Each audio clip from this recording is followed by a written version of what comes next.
seagull on radar. This airplane is actually 43 feet 4 inches in its wingspan, 65 feet long, and 12.5 feet high. It's the Nighthawk.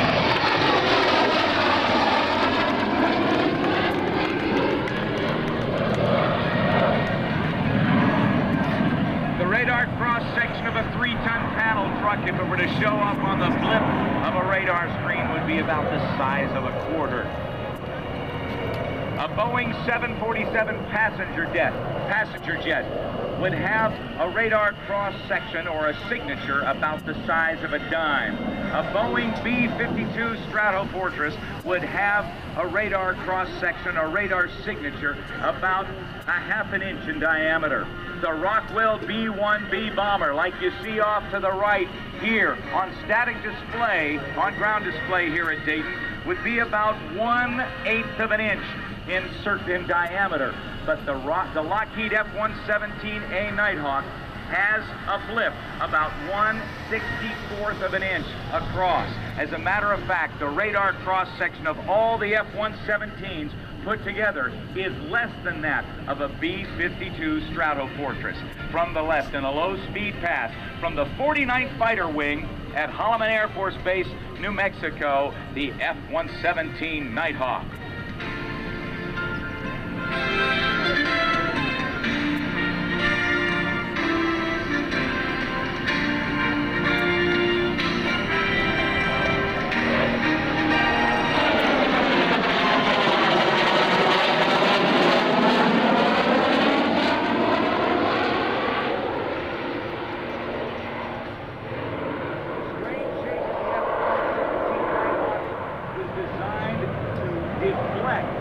Radar waves away from it. A radar system works by sending out a strong signal in the direction of whatever target they want to pinpoint. A certain amount of those radar waves are reflected back to the receiving antenna. But because of the strange shape, deflecting radar waves away from the radar screen and using radar absorbent materials, it makes this airplane just about invisible.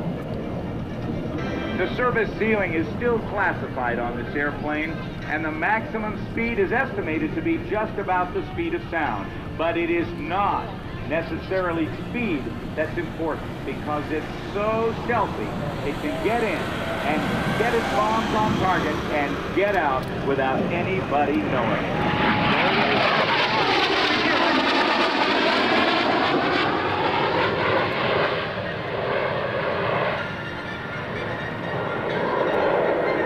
F-117 Nighthawk is now in its break.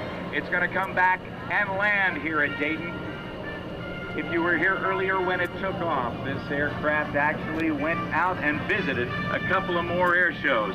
And I want to, while it's in its pattern coming back to land, we got to welcome to the stage 3-time U.S. aerobatic champion, sponsored by Goodrich, a lady who is just welcome at any air show or any stage I've seen her at.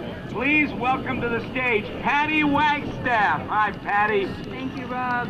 What a treat to have you here.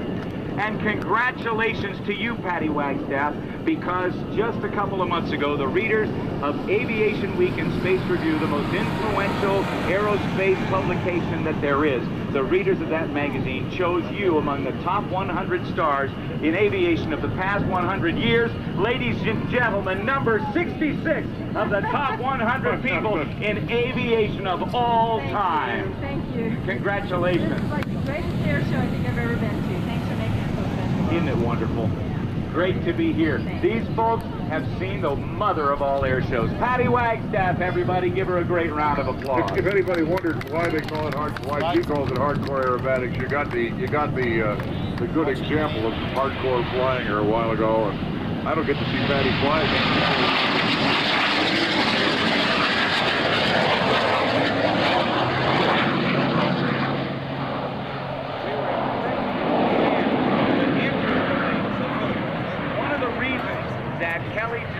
And the Lockheed Skunkworks were able to bring in their new advanced project in time, on time, and under budget, is because they often used off-the-shelf this airplane has the exact same landing gear as that's on the now Boeing, then McDonnell Douglas F-15 Eagle.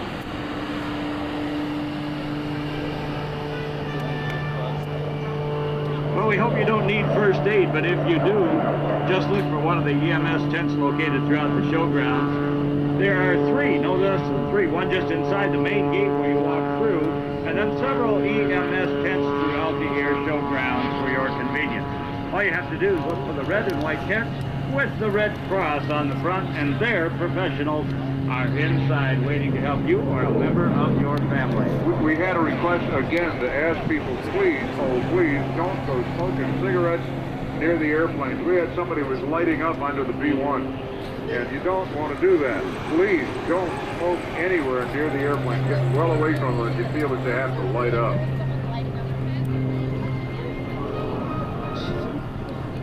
The F-117 now just about over the numbers on runway 24 right here at Dayton International Airport. And as you watch it touch down, you can see those landing gear, the landing gear, just the same as on the F-15 Eagle, that as it touches down, it'll keep the nose up, using its wing and its fuselage to brake it. The nose comes down, and out comes the drogue chute. That enables it to slow down, and lots going. It's down. It's my pleasure. It's now my pleasure, ladies and gentlemen, to turn the microphone over